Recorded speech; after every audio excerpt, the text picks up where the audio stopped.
Hello intended aspirants, welcome to our channel Shri Mangesh science academy. आज हम education psychology के under 2 theories guideline for teaching पढ़ने जा रहे हैं।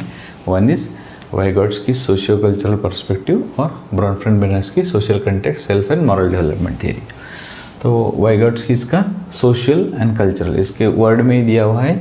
ये थियरी में क्या है, सोशल और कल्चरल पर्सपेक्टिव से थियरी दी गई है। तो what is core principle? Cognitive development of individual, जिसका कॉग्निटिव डेवलपमेंट मैंने क्या, उसका थिंकिंग, क्रिटिकल थिंकिंग, मेमोराइजेशन या प्रॉब्लम सॉल्विंग एबिलिटी जो है वो डेवलप होती है कहाँ से? Deeply rooted in social interaction and cultural environment. Cultural environment से और सोशल इंटरेक्शन से उसका कॉग्निटिव डेवलपमेंट होता है। दैट इज कॉल्ड एज, ये किसने दिया है? वाइगॉट्स्की सोशियो कल्चरल पर्सपेक्टिव। तो लर्निंग क्या है? लर्निंग इज़ नॉट आइसोलेटेड, ये कुछ आइसोलेटेड या रैंडम एक्टिविटी नहीं है। It is collaborative. माने लर्निंग क्या है? कोलैबोरेटिव। सोशल इंटरेक्शन होगा तो लोगों के साथ कोलैबोरेशन होगा, उनके थॉट्स का आदान प्रदान होगा, है ना। तो it is collaborative and shared process. ठीक है, तो शेयर्ड होता है, आदान प्रदान होता है ना। तो shared and collaborative process shaped by society and tools भी है। तो सोसाइटी से शेप होता है ना। तो कोलैबोरेशन और शेयरिंग किन के साथ होगा? सोसाइटी के लोगों के साथ। तो shaped by society and tools वही है। So cognitive development by social interaction, cultural environment, इतना याद रखना है वाइगॉट्स्की के साथ। Then social interaction. अब इंटरेक्शन सोशली क्या होता है? Interaction with others. Social interaction माने क्या? Interaction with others, other people of the society. उसमें भी स्पेशली नॉलेजेबल पीपल, जैसे कि टीचर्स, पेरेंट्स और पीर्स जो उनके साथ पढ़ने वाले हैं। ठीक है। Then learning begins on social level. जो लर्निंग कैसा होता है कि पहले सोशल लेवल पे डेवलप होता है और ग्रेजुअली वो खुद आत्मसात कर लेता है इंडिविजुअल। ठीक है, उसे कहते हैं internalised by the learner, gradually internalise कर लेता है। ठीक है। अब यहाँ पे 2 टर्मिनोलॉजीज इन्होंने यूज़ की है वन लर्निंग्स के पर्सपेक्टिव में। One is zone of proximal development, another one is scaffolding. तो जोन ऑफ प्रॉक्सिमल डेवलपमेंट क्या है? अगर कोई एक टास्क है तो जो स्टूडेंट वो टास्क वो खुद से परफॉर्म कर रहा है और एक सर्टन लिमिट के बाद उससे नहीं हो पा रहा है तो उसे हम कोई टीचर सपोर्ट कर रहा है या उसके साथ पढ़ने वाले लोग सपोर्ट कर रहे हैं वो टास्क कंप्लीट करने में। तो ये जो स्पेस है जहाँ तक वो खुद कर पा रहा है और जहाँ से उसके लिए उसे किसी टीचर का या उसके दोस्त का सपोर्ट लग रहा है टू कंप्लीट करने में, इन दोनों के बीच में की जो स्पेस है उसे क्या बोलते हैं? Zone of proximal development. ठीक है, ये याद रखना है। Then next term is scaffolding. Scaffolding माने क्या? सपोर्ट बाय टीचर और पीर टू कंप्लीट टास्क। इसमें क्या होता है? कोई टास्क कंप्लीट करने के लिए सपोर्ट टीचर द्वारा या उसके दोस्त द्वारा दिया जाता है, मगर क्या होता है वो बाद में रिमूव कर लिया जाता है जब वो कैपेबल हो जाता है। ठीक है, जब वो कैपेबल हो जाएगा तब रिमूव कर लिया जाता है। इसमें क्या है कि टीचर क्या करेंगे, जब उससे वो काम नहीं हो पा रहा है, जो टास्क दिया गया है उसकी एबिलिटी जहाँ तक है वहाँ तक वो करेगा, जहाँ से नहीं हो पा रहा है वहाँ टीचर सपोर्ट करेगा, मगर इन दोनों के जो बीच में का स्पेस है that is zone of proximal development. यहाँ क्या होगा? स्कैफोल्डिंग में टीचर या उसका दोस्त उसको सपोर्ट करेगा टू कंप्लीट द टास्क, और जब वो पूरी टास्क करने में एक बार कैपेबल हो गया तो वो सपोर्ट रिमूव कर लिया जाएगा, दैट इज़ स्कैफोल्डिंग। ठीक। Then cultural tools. Cultural tools में क्या आते हैं कि जैसे सिम्बॉल्स हो गए, लैंग्वेज हो गया, आर्ट्स हो गए, जो कल्चरल है वो, है ना। तो cognitive development through cultural tools, है ना। तो cognitive development is influenced by cultural tools and symbols, है ना। तो चाइल्ड इज इन्फ्लुएंस्ड बाय, जो चाइल्ड क्या है बचपन से एक्सपोज होता रहता है किस चीज़ों के लिए? सिम्बॉल्स के लिए। सिम्बॉल्स से एक्सपोज होता है, लैंग्वेज से एक्सपोज होता है, आर्ट से एक्सपोज होता है ना, टेक्नोलॉजी से एक्सपोज होता है। तो इन सब चीज़ों को बोलते हैं कल्चरल टूल्स, जिससे कि उसका कॉग्निटिव डेवलपमेंट होता रहता है। That comes under cultural tools, है ना। तो language is a tool shapes thought and learning. Language एक ऐसा टूल है जो क्या करता है? आदमी के थॉट्स को शेप करता है और लर्निंग को भी शेप करता है। ठीक है, ये याद रखना है लैंग्वेज के बारे में। Then role of language. अब लैंग्वेज का रोल क्या है? तो language is both cultural tool and means of cognitive development, है ना। तो लैंग्वेज एक कल्चरल टूल भी है और ये क्या है, एक जरिया है किस चीज़ का, कॉग्निटिव डेवलपमेंट का, ठीक है। तो language is tool of cultural tool as well as means of cognitive development. तो ये लैंग्वेज का रोल है।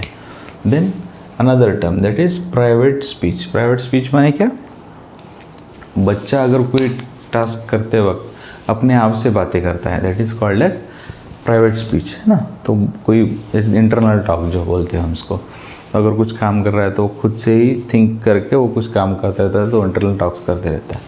So it is a crucial step in developing inner thought and self regulation. तो इसे क्या कहते हैं, इस प्राइवेट स्पीच को जो बच्चा खुद से टॉक करता है कोई टास्क करते वक्त, it is a crucial step, private speech is a crucial step in developing inner thought and self regulation और inner thought, उसके खुद के inner thoughts के लिए और self regulation के लिए private speech is a crucial step. Then role of social partners, ठीक है। तो सोसाइटी में जो पार्टनर्स थे उनका रोल क्या रहता है, learning is enhance through collaboration, है ना। तो सोशल पार्टनर्स रहेंगे, जो डिस्कशन करके लोग जो उसका नॉलेज इसका नॉलेज तो ज़्यादा बढ़ेगा ना, तो कोलैबोरेशन से। तो लर्निंग इज़ एनहांस्ड माने लर्निंग अच्छा होता है, बढ़ता है through collaboration, that is the role of social partners. तो अब सोशल पार्टनर्स कौन से रहते हैं, जैसे कि adult, teachers, peers, provide guidance and model thinking process. ये पार्टनर्स कौन से, एडल्ट्स, टीचर्स, पीयर्स, जो कि उसको गाइडेंस प्रोवाइड करते हैं and model thinking process develop करने के लिए, ठीक है। Then knowledge is passed from one individual to another and creating a shared understanding before it becomes internal internal knowledge होने के लिए क्या है, it pass from one individual to an individual. जैसे सोसाइटी में मैंने बोला कि एक इंडिविजुअल से इंट्रैक्शन सोसाइटी से हो रहा है, तो फिर नॉलेज एक इंडिविजुअल से दूसरे इंडिविजुअल के पास जाएगा, ऐसा घूमता हुआ जब लास्ट हमारे पास आएगा, जो लर्नर है उसके पास आएगा, तो वो उसका इंटरनल नॉलेज हो जाएगा। इस तरह से वाइगॉट्स्की का सोशियो कल्चरल पर्सपेक्टिव हमने देख लिया। Then next theory which guides in teaching is Bronfenbrenner's social context. यहाँ पे भी 3 वर्ड है, वहाँ क्या था, सोशल एंड कल्चरल था, यहाँ social context, self and moral development, ठीक है। तो ब्रॉनफेन-ब्रेनर ने एक इकोसिस्टम थ्योरी दिया था कि इसमें चिल्ड्रन डेवलपमेंट कैसा इन्फ्लुएंस होता है डिफरेंट इकोसिस्टम से, है ना, कि जो इंटरेक्ट विद सोसाइटी में जो डिफरेंट इकोसिस्टम है उसके इर्द गिर्द उससे वो कैसा इन्फ्लुएंस होके उसका कॉग्निटिव डेवलपमेंट होता है, उसके बारे में जो थ्योरी है that is called as Bronfenbrenner's ecological system theory, है ना। तो child development influence by the different systems, है ना, चाइल्ड का डेवलपमेंट जो influence by different system they interact with from their immediate surrounding to larger social context. तो उसके immediate surrounding किससे इंटरेक्ट हो रहा है, वो उसका immediate surrounding to larger social context, ठीक है। चाइल्ड का child development is influence by different systems, they interact different systems से जिससे वो इंटरेक्ट कर रहा है with from their immediate surrounding to larger social context, है ना, इमीडिएट सराउंडिंग से लार्जर सोशल कंटेक्स्ट तक। तो वो that is nothing but the Bronfenbrenner's ecological system, है ना। तो अभी इकोलॉजिकल सिस्टम क्या है वो हम देखेंगे, वो क्या क्या है इसमें, micro system, meso system, exo system, macro system and chrono system. Micro, meso, exo, macro, क्रो, है ना, एक पांच चीज़ें हैं, micro system, meso system, exo system, macro system, chrono system, ठीक है। तो अभी हम वन बाय वन समझेंगे कि ये क्या है। What is micro system, that is closest layer to the individual consisting of their direct interaction. तो जो क्लोजेस्ट हमारे इंडिविजुअल के लिए क्लोजेस्ट लेयर क्या होता है, फैमिली, पेरेंट्स, हैं, तो ये होगा। देन उसका स्कूल और फ्रेंड्स, ये होगा उसका क्लोजेस्ट लेयर। तो इनके साथ जो डायरेक्ट इंटरेक्शन करके वो जो नॉलेज लेता है दैट इज़ माइक्रो सिस्टम, है ना। Next is meso system, that is the connection between micro system और माइक्रो सिस्टम के बीच में कनेक्शन, माने फ्रेंड्स, स्कूल, फैमिली, इन सब के बीच में का जो connection that is meso system, है ना। तो जो कि इन्फ्लुएंस करता है किसको, चाइल्ड्स के डेवलपमेंट को। तो इसमें एग्जांपल क्या आएगा मीजो सिस्टम में, कि child's family life affect school progress. तो स्कूल का प्रोग्रेस, अगर फैमिली में कुछ इशू हो गया तो उसकी वजह से वो खुद स्कूल में परफॉर्म नहीं कर पा रहा है। That is the example of meso system. ठीक है, क्यों बोलते हो मीजो में क्या है, कनेक्शन बिटवीन माइक्रो सिस्टम। अब माइक्रो सिस्टम में क्या है, फैमिली, फ्रेंड, स्कूल। तो एक के इधर प्रॉब्लम आने से दूसरी जगह का परफॉर्मेंस हैम्पर होगा। That is meso system. Third one is exo system, माने external environment that indirectly impact the development, है ना। एक्सटर्नल एनवायरनमेंट जो चाइल्ड्स का डेवलपमेंट इम्पैक्ट करेगा, दैट इज एक्सो सिस्टम। इसमें क्या आता है, पेरेंट्स के वर्क प्लेस का कुछ इशू और कम्युनिटी रिसोर्सेज में कुछ इशू, जिससे चाइल्ड का डेवलपमेंट हैम्पर होता है। Then next one is macro system, माने ब्रॉडर, है ना। तो broader cultural and societal influence, माने कल्चर का इन्फ्लुएंस, सोसाइटी का इन्फ्लुएंस। जैसे इसमें एग्जांपल क्या आएंगे, laws, societal norms, cultural norms, ये जो चीज़ें हैं जिसका इन्फ्लुएंस उसके डेवलपमेंट पे होता है, that is called as macro system.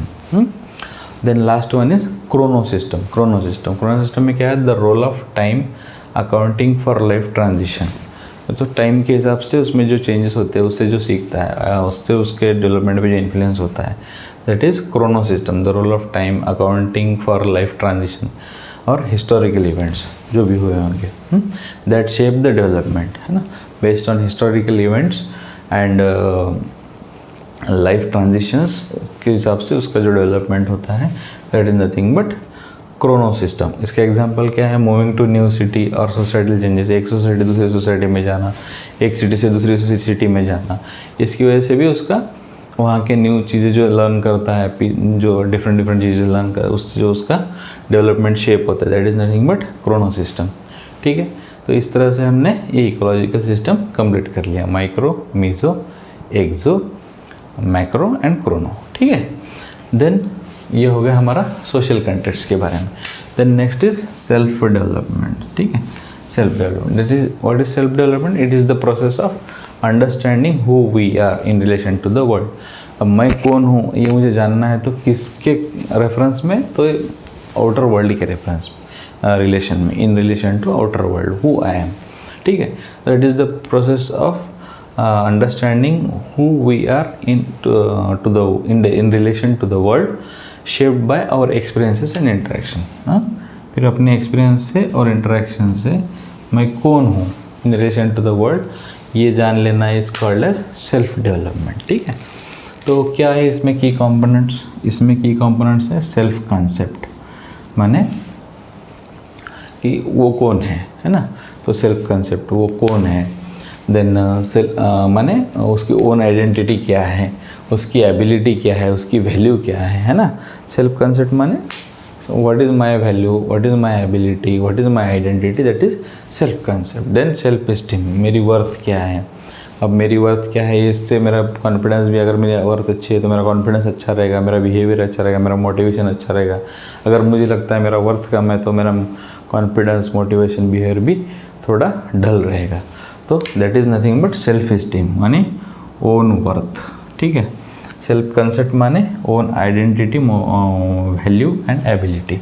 Then identity formation, ये एडोलसेंस एज में क्या होता है, जैसे बच्चे ग्रो होते रहते हैं, एडोलसेंस एज में ये begin to explore the personal identity, value and societal roles, है ना। तो बड़ा होता है जैसा, उसमें सोसाइटी में मेरा क्या रोल है, मेरी क्या वैल्यू है, तो पर्सनल आइडेंटिटी ऐसा एक्सप्लोर करने की, ढूंढने की कोशिश करते हैं। ठीक है, तो सेल्फ डेवलपमेंट से related this 3 terms, self concept, self esteem and identity formation. ठीक है, तो इसके हिसाब से उसका जो डेवलपमेंट होता है, that is nothing but self development.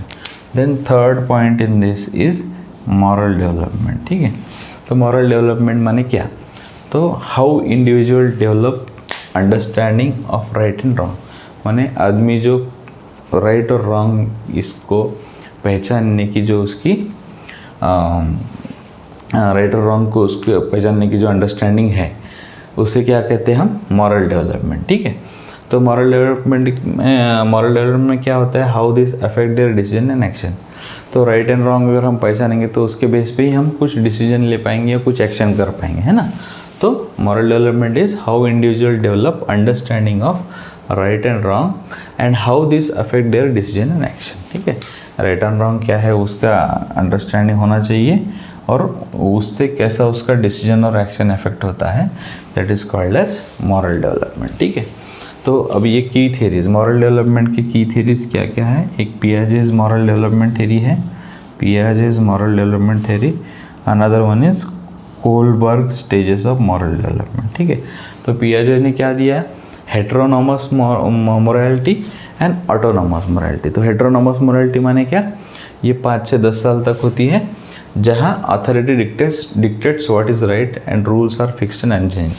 माने 5 से 10 साल तक जैसे उनके पेरेंट्स है वही बताएंगे उसे क्या सही है क्या गलत है, और वो रूल फिक्स है, उसमें कोई चेंज होता नहीं है। तो that is called as heteronomous morality of Piaget's moral development में हेटेरोनॉमस मोरालिटी है ना। And next is autonomous morality. ये कौन से एज में रहता है, 10 साल के आगे, that is autonomous morality. Autonomous morality माने क्या, इंडिविजुअल बिगिंस टू अंडरस्टैंड, माने इंडिविजुअल को मालूम होना शुरू हो जाता है कि rules are flexible, rules change होते रहते हैं, है ना।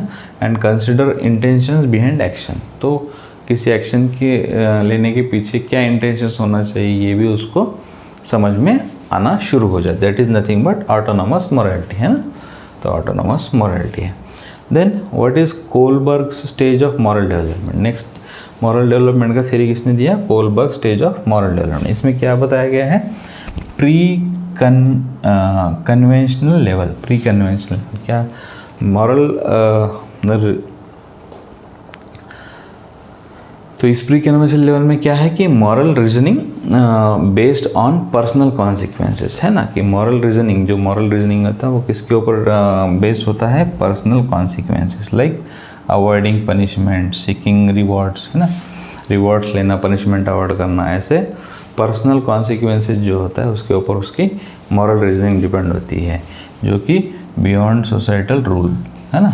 तो उसके ये किसने दिया, Kohlberg stage of moral development, pre conventional level. Kohlberg moral development में प्री कन्वेंशनल लेवल, जिसमें moral reasoning based on personal consequences, खुद के पर्सनल कॉन्सिक्वेंसेस। तो अगर ये खुद का है तो ये बियॉन्ड सोसाइटल रूल होगा, है ना। तो इसमें खुद पर्सनल कॉन्सिक्वेंस में एग्जाम्पल क्या दिया, अवॉइडिंग पनिशमेंट, सीकिंग रिवॉर्ड्स। तो इस तरह हमने Bronfenbrenner's societal context self moral development ये थ्योरी देख लिया है। तो इस एजुकेशनल साइकोलॉजी में हमें गाइडिंग टीचिंग के लिए, टीचिंग गाइडेंस के लिए 3 तरह के थ्योरीज हमने डिटेल में देखे। पियाजेज थ्योरी में हमने स्टेज वाइज चिल्ड्रन के स्टेज वाइज कॉग्निटिव डेवलपमेंट का थ्योरी देखा। देन वाइगोट्स्की का सोशियो कल्चरल माने सोशल और कल्चरल इंटरेक्शन से उसका कॉग्निटिव डेवलपमेंट का थ्योरी देखा।